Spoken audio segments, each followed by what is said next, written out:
What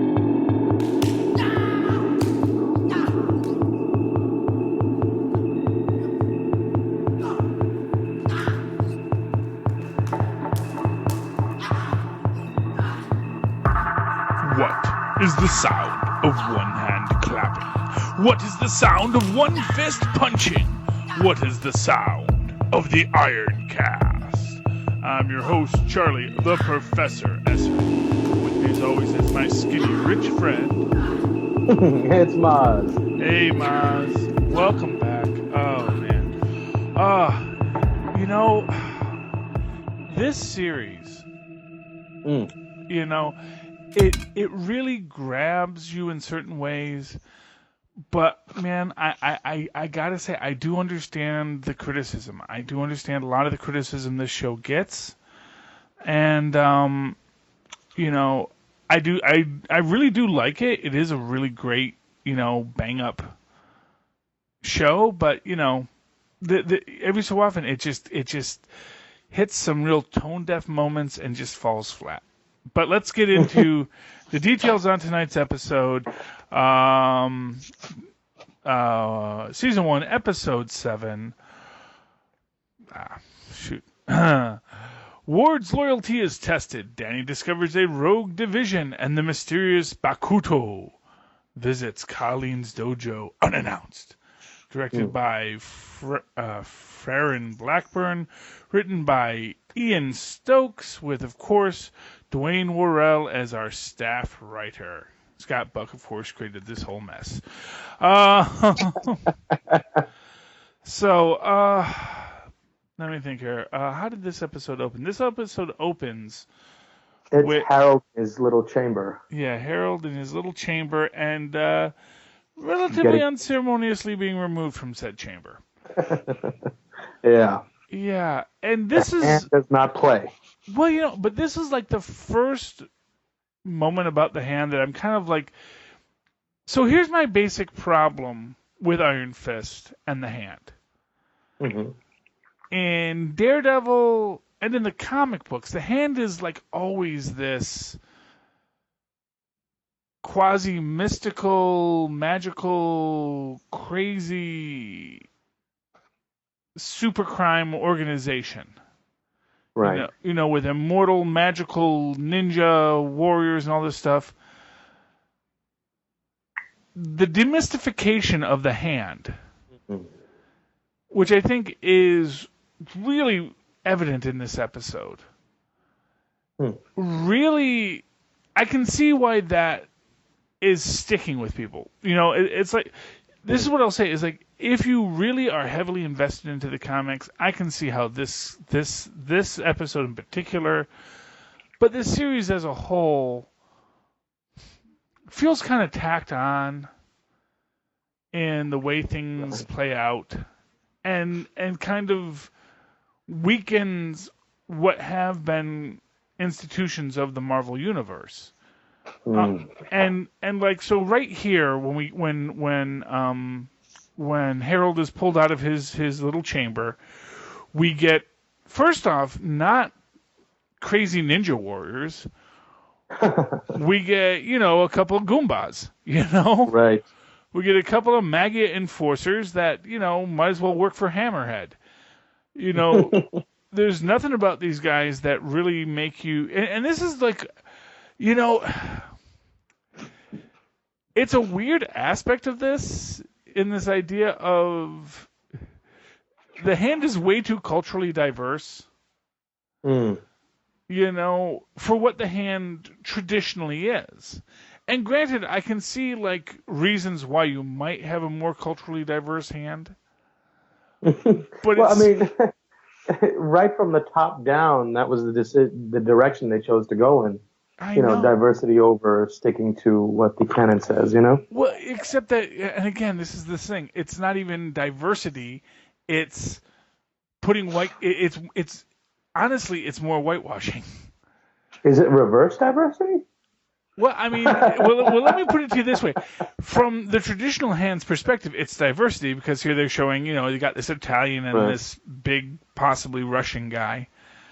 Right. You know, we got Bakudo, who's played by a guy by the name of Ramon Rodriguez. You know, I mean, he could be Filipino. You don't know. I mean, that's entirely. Well, that's fair. That's fair. I mean, but you get this feeling where, you know, I don't know what I don't know quite how to take it when you look at it in this context. But what I keep on feeling about this, and again, next episode as well, kind of, the hand just getting jobbed. just totally like they're a bunch of jabronis, like, you know, like you'd expect from, you know, kind of low-level Hydra guys or even some mafia enforcers when they go up against, you know, the Daredevil, you know, and it's like, I get, okay, he's the Iron Fist and she's the daughter of the Dragon. But it's like... All right, I'll say this. Yeah. Everything that you're saying about the show in general, I'm totally on board with. But being that I didn't come from an extensive background into reading comics when I was young, but more along the lines of falling in love with these characters because of the cinematic universe that's been created, I approached this show expecting it to be a good show before I expect it to follow any history that has been laid down beforehand, you know. Yeah. So from that perspective, this episode was phenomenal. And in my opinion, the best episode of the show so far. Because aside from, you know, missteps they make as far as history, the characters had a lot of meat in this episode. There was a lot of interesting developing storylines. Right off the bat, the scene where Harold encounters the goons and Danny saves them, and then he proceeds to, you know, chop off his own finger, was so intense. It was such a great scene. Oh, yeah. And then further out throughout with what happens with Ward, there's a lot of stuff that happens that I think was pulled off really effectively as a show. Maybe not as a Marvel show, but as a show itself, I thought it was a pretty decent episode. And what I'll tell you is like everything you're saying is 100% correct as well. And honestly, I will tell you, know, I saw someone kind of making the joke that this was the Meacham show with special guest star Iron Fist. Right. I wish it was. Well, yeah, I kind of wish it was too. And honestly, the Harold Ward dynamic in this episode is so powerful. You know, it kind of, you know, we just did this episode on the Gamma Cast called Freefall. Which is about, you know, it's about like small town politics and, you know, a kid who knows too much, like returns to the hometown and it could possibly ruin someone's political career, but he doesn't want to cause problems. But of course, the people that are worried basically manufacture the problems to be caused.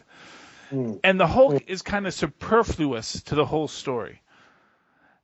You know, I mean, yes, he shows up and he beats people up because he's the Hulk, but that's kind of how I kind of feel about Danny Rand in a lot of points in this, especially this episode. I kind of feel like, you know, the Ward, I think the Ward Joy Harold dynamic in this episode and next episode are really kind of the strongest aspects of the show at times. Absolutely. And I think that, you know, it's a problem with gear shifting, you know. And again, this goes back to what I've said. You know, I think that a lot of this has to do with the direction. You know, that it's not the story or the concepts. It's often just the guy who is sitting behind in that little folding chair. You know, with the megaphone and the beret, because that's how all directors look. You know, and they're just not putting it together in a good way, I feel. Right. And I say if you envision this show as sort of like an obstacle course, right? There's certain points you have to hit story-wise, narrative-wise. You have to get here, that sort of thing.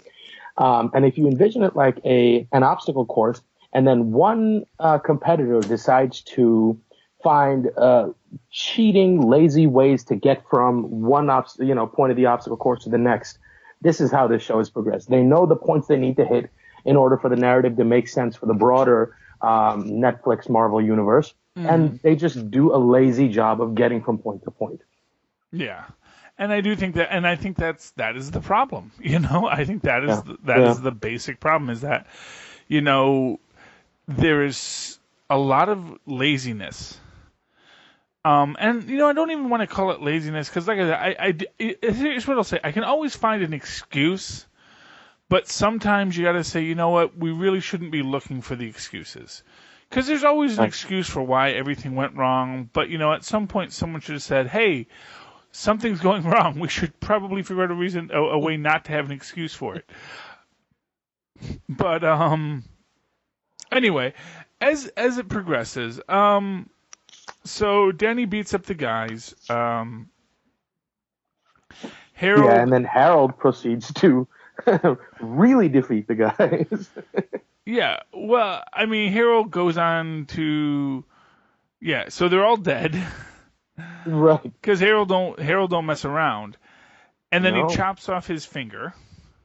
Yeah, that was such a great scene. Yeah, well, I mean, Harold is hardcore. There's actually this actor named David Wenham. I have to tell you, I'm watching this, and this episode and the next, this episode, and you're watching it, and you're just thinking, man, it is such a pain that. This guy would have been a fantastic Osborn in the new Spider-Man storylines. He would have been a great, because he really does this cold, manipulative, and brilliant evil businessman character. Right, and, with issues with his family. Yeah, but and the thing about him is that you never feel a mustache twirl from this guy. So it doesn't feel put on or cheeky. Yeah, you never feel like you never feel him as the villain. You always feel him as this guy who is doing what needs to be done. He's evil. He's horrible to his family. But at the end of the day, he's doing what he's doing because of his greater vision. It's sad that you don't see his greater vision, but he's got a greater vision and he's working on it. And sometimes they'll have a villain be all mustache twirly and like, haha, now I have Danny where I want him, and you never really feel that, even when he's saying, even when he's kind of saying, hey, we've got Danny right where we want him. It is really, he's a really fascinating actor and character.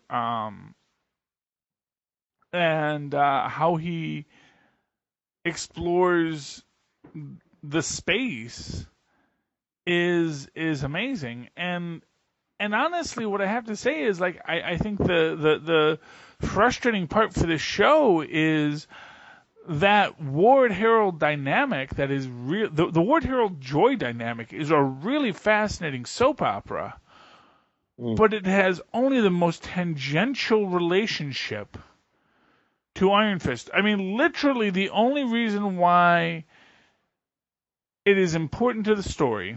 I mean, obviously, yes, Harold is brought back by the Hand, and and Danny is this one, enemy of the Hand. But on a certain level, you're almost like, well, yeah, but basically, if Hydra had resurrected Harold, with some sort of crazy super science, would this be an issue? I mean, would we be? Would this?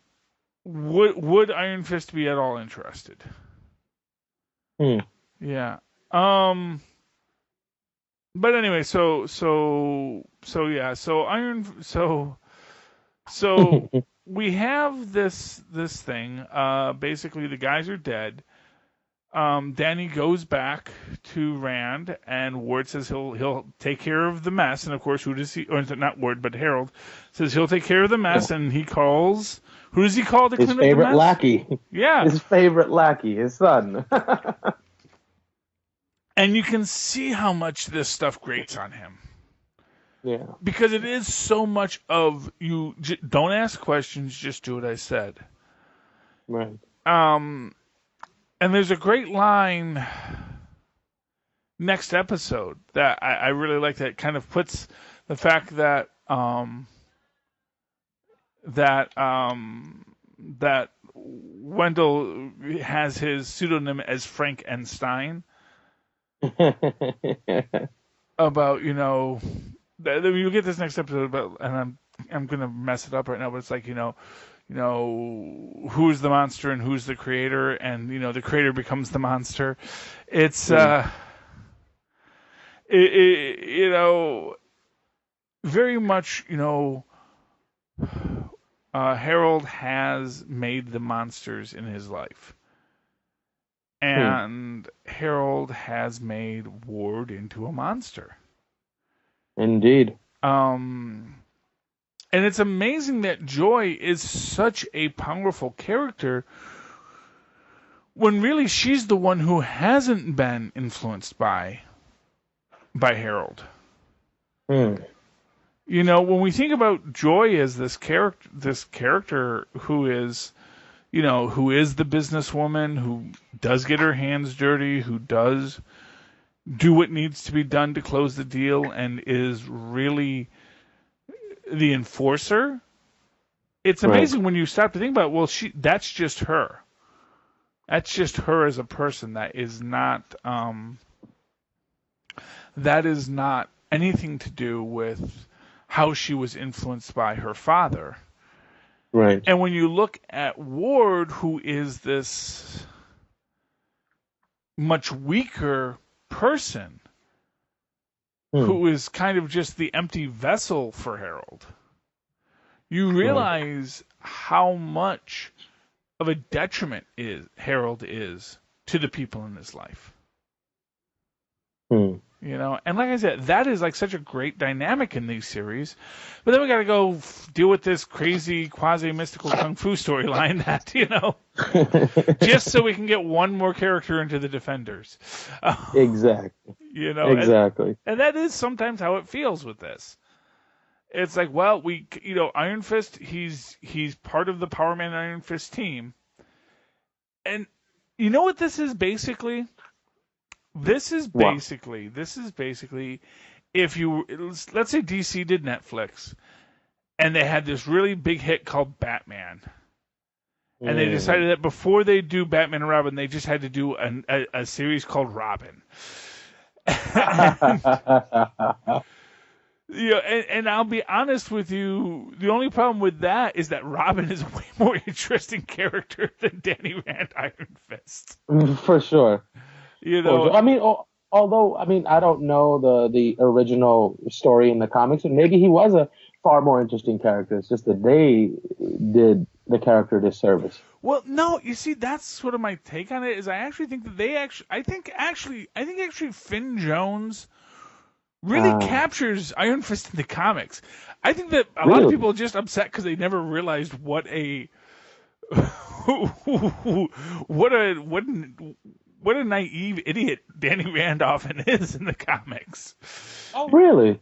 Well, yeah, because he's a superhero, and there's so much that you give past to a superhero that if you actually looked at it in real life, you're going to be like, oh, well, that's just ridiculous that you would think that. I mean, and really, he isn't much of a superhero, really. I mean, he is as much a superhero as somebody putting on a metal glove. Well, except for the fact that there's a power behind it. I mean, yeah. I mean, yes. To put it to you simply, he's as much of a superhero as Iron Man. Whoa! I would. Well, no. I mean, I'm just saying, Iron Man puts on a metal glove. Right. But his glove can do so much more. He can fly, and he's smart. He has a robot not the that glove. looks out for him. The glove just basically punches things hard. Yeah. I mean, beyond that, none of his supposed extrasensory powers over his own body and his mind are believable at all in this series. He really seems like a lost puppy. Yeah, and I do think that's intentional, because I do think a lot of this is, rather than doing an origin, I think as I've said, one of the things I think about this Iron Fist is that he is coming from a sheltered world. And to put it simply, he was sheltered in the West and then became sheltered in the East. And now he is out of his shelter. And he sort of there's one of my actually favorite films, a great if you're just an insane fan of George Kennedy and like to see anything George Kennedy's in, he's in this. It's called Radioactive Dreams. Huh. And it's about these two kids who, at the onset of World War III, were grabbed by these two guys who we don't know who they are, but they're agents, and they're the children of someone very important. But they never tell them who they're the children of. Okay. And they take them into this bomb shelter. And then the two agents leave the bomb shelter at some point, but tell the kids to stay there. And the kids are basically growing up, and they have all these 1950s bomb shelter paraphernalia in there. So, like, when they come out, they've got these 50s suits, and they've got these 50s haircuts. Because as far as they know, that's what the world is. That's the only world they've ever known. And they go out, and they have to sort of deal with the post-apocalyptic hexscape that is left, and the big MacGuffin is that there's one nuclear bomb that was never fired, and that was like that they have, because whoever has the last nuclear bomb essentially can be the most powerful man in the universe, arguably, for some reason. It's not the most well thought out plot, but it's actually a really fun film. Radioactive Dreams, highly recommend it. But that's kind of how I see the Danny Rand character in this, and the way Finn Jones plays it. He's this kid who was raised in a world that both worlds that he's known have always been rarefied and separated. He's never dealt with, he's never really thought about what a daily life is for most people. He's never thought about, whether it's a guy behind a desk making $1 million deals, or even someone who's training to be a martial artist in the regular world, or a person who's working behind the counter at a restaurant. He's never really had to face life in that way. Because either he was in absolute privilege, or he was in mystical monkland. Right. There was never a real world in which he lived in until now, and a lot of what is happening is him dealing with the fact that he is completely unprepared for the nuclear hexscape he's wandered into. He's come out of the shelter thinking that the world is, 50s haircuts and Perry Como albums. And, he can swing dance with the best of them. But now he has to face a world where, people are not in that place, that it's not just gym battles anymore. Now he's got to deal with Gymkata.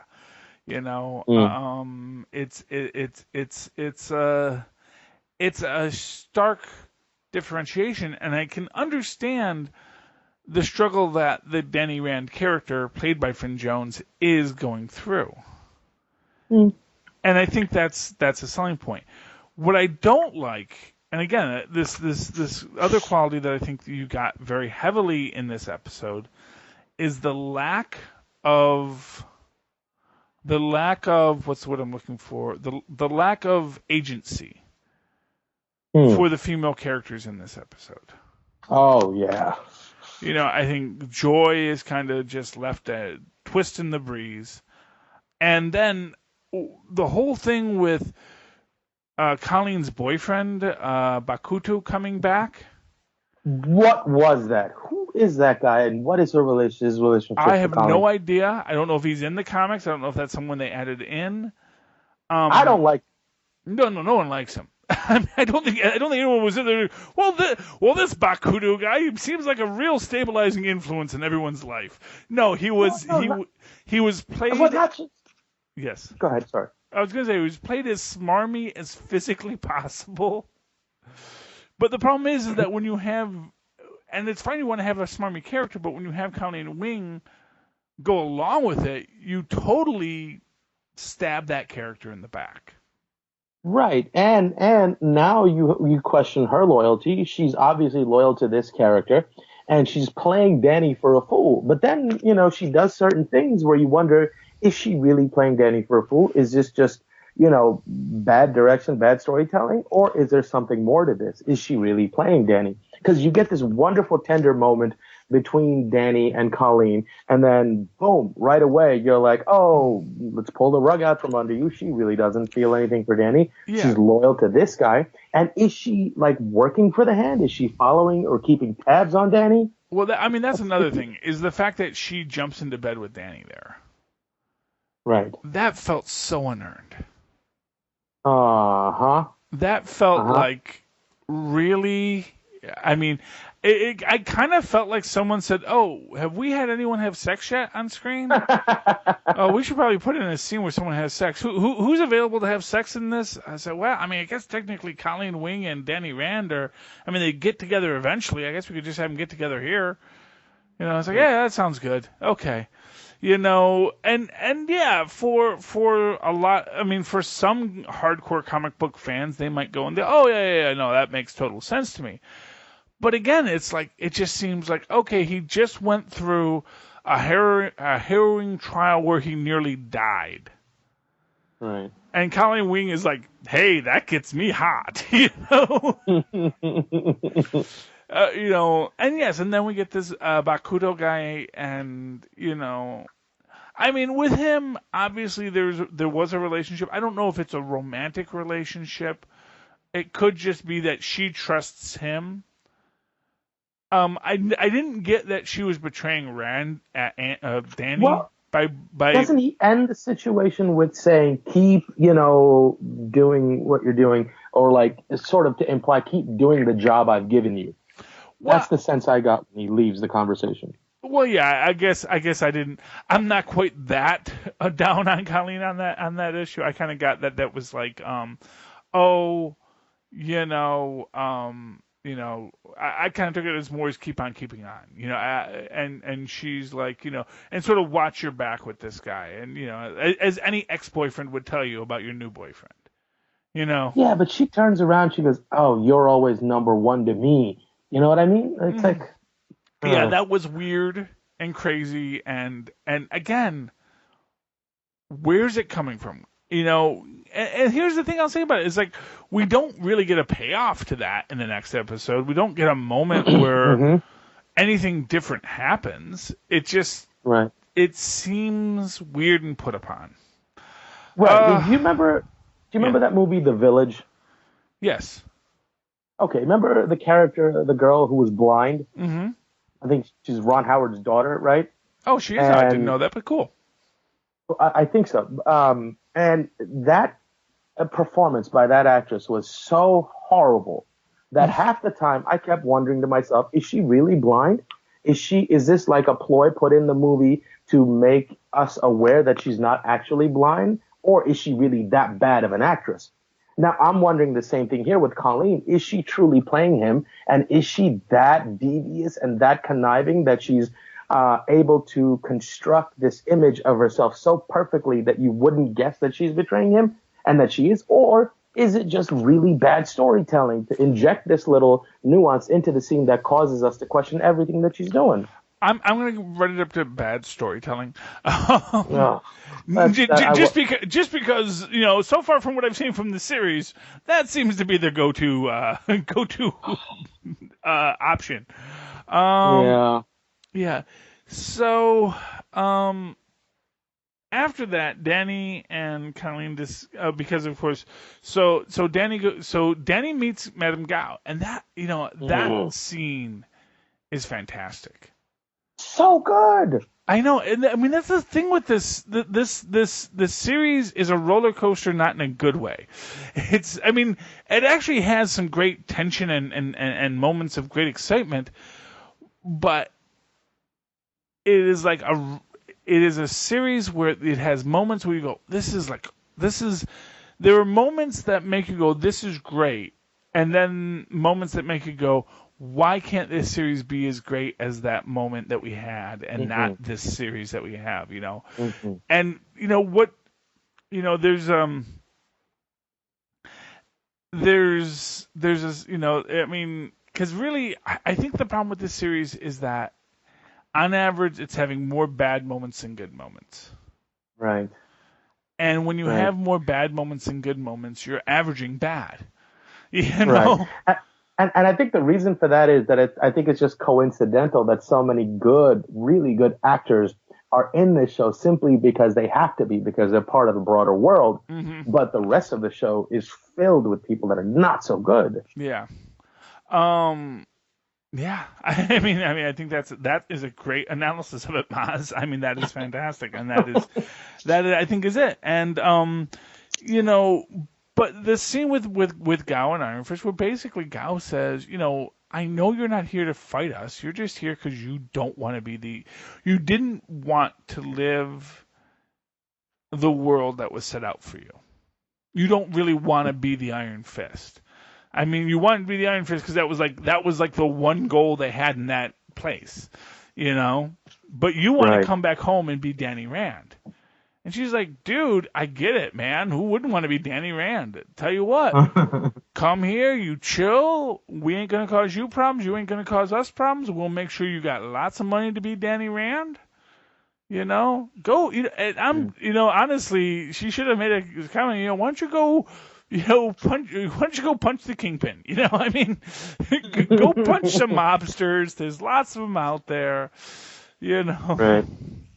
And I love that she alluded to the fact that she worked out a deal with his dad also. Oh yeah. Well, that of course is the crux of the whole thing. Is that she makes this point that she's been around a long time. I love when she says, I never thought I'd live to see another Iron Fist, which makes you immediately wonder who was the previous Iron Fist, right? And what that story was, and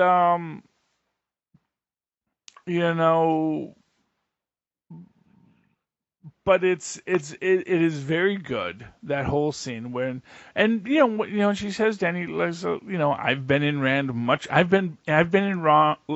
longer than you have. Yeah, she has her own ID security card. Oh yeah, no, she's totally legit, and she's totally a part of the business, and for what it's worth, everybody knows and nobody was asking the questions. Because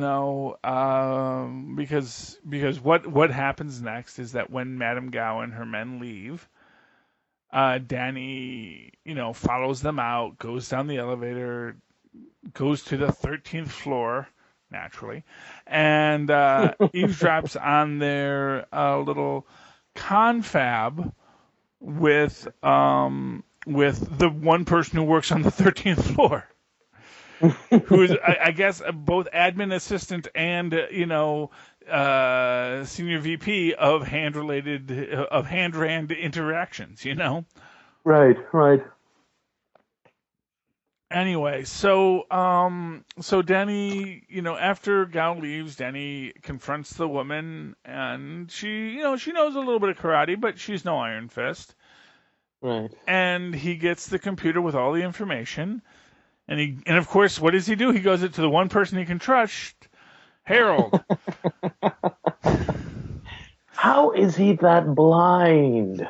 Because, the last time he met Harold, he was his dad's friend. Right.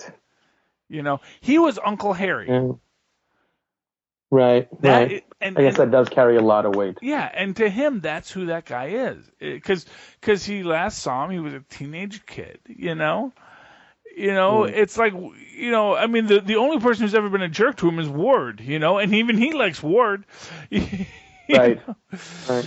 Even I'm coming around to Ward. Well, actually, I think Ward's a great character, and I like where we're at with that, and I like what happens when Ward gets home because, of course, Ward is trying to run,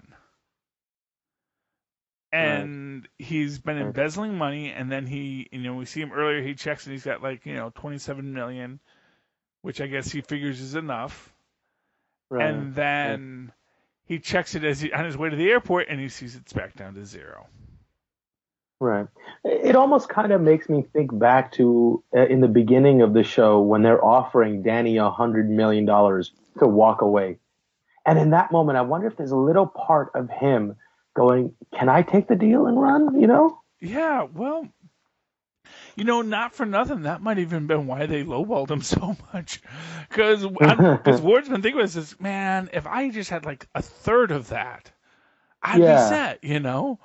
Because, Yeah. and for what it's worth, Ward, he may have a taste and lifestyle, but it's not like he's gallivanting around every night. It's not, his basic vice Yeah. is pills, which, I'm sure isn't cheap, but, I'm sure it's not as expensive. I'm sure $30 million will get you enough pills to get you through. Um, Especially if you're getting them the proper way with proper doctor's prescriptions and whatnot. I mean, it can't be, they're not, underground pricing, that he's paying. yeah. And we're still waiting to see if he ever takes that heroin that was in his desk. Oh, yeah. Because, then it's going to be all over for him. So he goes to confront his dad, and his dad basically tells him, look, I didn't mind that you were embezzling. Everyone's had a vice, but quite, and yours was embezzling. Who am I to judge? I would have, I think you would have been better off just getting a mistress, as he says, which is a delightful little moment. But well, I mean, that's an interesting point. Does he have a wife? He doesn't have a wife. You know no, he what I doesn't mean? have a wife. He doesn't have kids. Everything in his life has been Rand. Right, serving daddy. Yeah, and when you think about it, that's probably why he wants to get out. Because, Yeah. if you think about it, he really can't have a wife. Right. Because you Right. can't have a wife and have well, I mean, let me paraphrase. You can't have a real wife. Right. And have them be someone that you are keeping the majority of your life hidden from. Right. I mean, it's hard enough for him to not share what's really going on with Joy, who's like his only confidant or the only real person in his life. Mm-hmm. Anyway, so from there, we see that the apple doesn't far too fall from the tree. Yeah. When it comes to dismantling and dispatching of someone. Yeah, and basically, Harold, gives his son what for, and Ward decides today's the day he's had enough. Yeah. And just mutilates the guy. I mean, and I thought this was so beautiful. He dumps him in the same swamp that Harold had him dump the other guys, and and I can get totally that from his point of view, much like he said with the other guys, at the end when he tells them to drop them in the swamp, he says, either the hand will find them or the cops will find them. Either way, it's no skin off our nose. And he's thinking, like, yeah, maybe someone's going to find this guy who's already been dead for 10 years in this swamp, and it's going to be a weird, crazy mystery, which we have no idea what's going on, I mean, it's a perfect crime. You can't go to jail for murdering a dead man. Right. He's already been dead.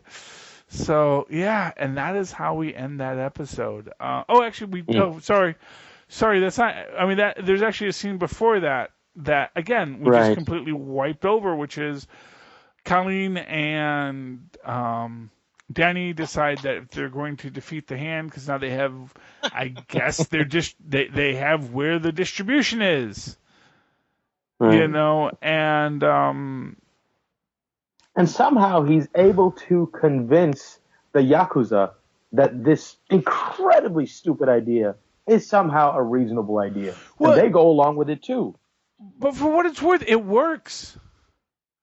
From their perspective, it works. To what end, though? Well, to what end is any of this?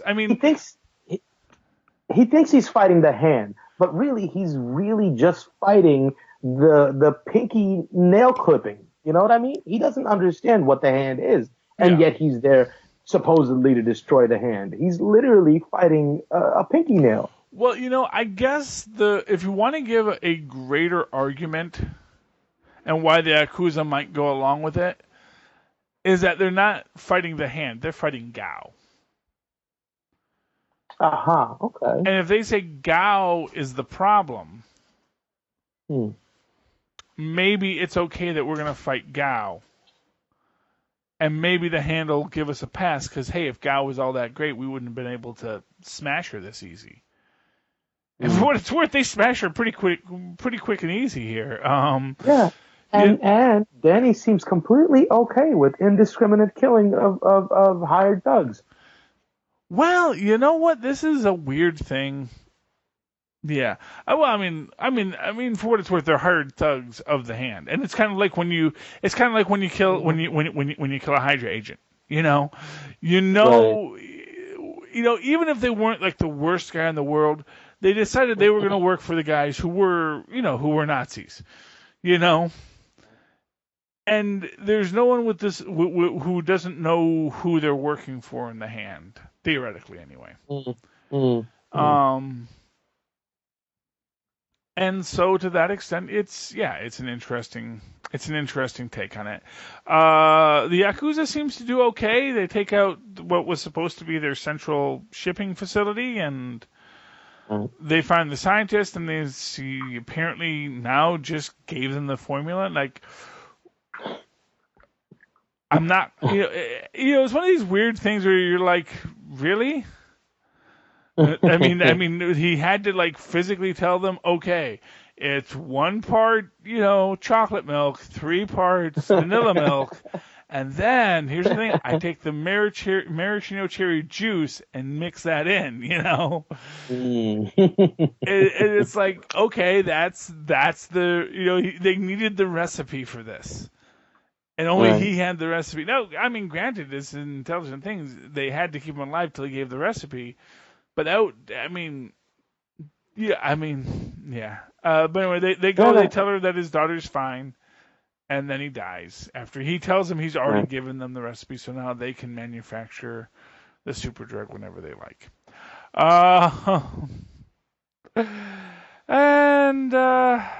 That's the episode.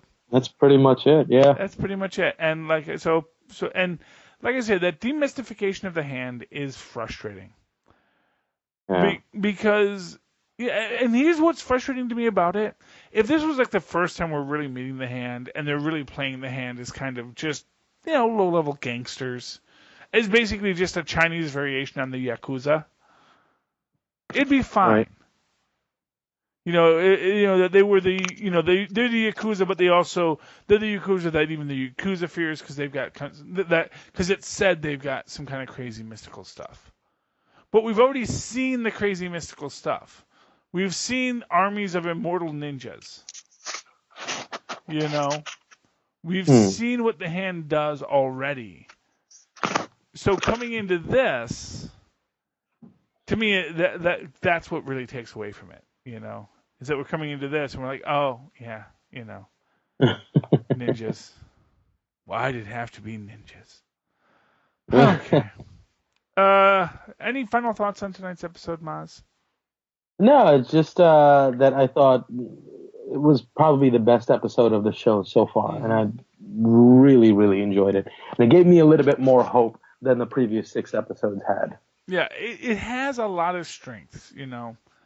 I'm not going to deny that. I think it also has weaknesses, and as I always say, whether or not you like this show probably has a lot more to do with whether or not you're looking at its strengths or its weaknesses. Because I think when it is strong, it is very strong. And when it is weak, it is very weak. Oh, speaking of which, we get to that the next episode. Holy cow, does it does it fall flat, Well, see, and ironically enough, I thought that the next episode had some great action, at least. Yes, for sure. For sure. And Absolutely. it was certainly a more, it was certainly a faster episode. Anyway, okay, we've been here for quite a long time, Mozz. If anyone would like to reach out to you and carry this conversation on, how can they find you? They can email me at mozzmanzor@gmail.com or contact me on Facebook at Mozz Manzor. That's MOZZMANZOOR. Okay. And of course, you can always write to me in that old-fashioned email way at superconnectivityblog@gmail.com. That's superconnectivityblog, all one word, @gmail.com. And of course, follow me on the Twitters at Charlie Esser. That's CharlieEsser. Look for the 2 E's in the middle for quality. Students, you have walked upon the path of the Iron Fist once again. But know that it is not merely a path to a door, a road that leads forever into the horizon. Good night.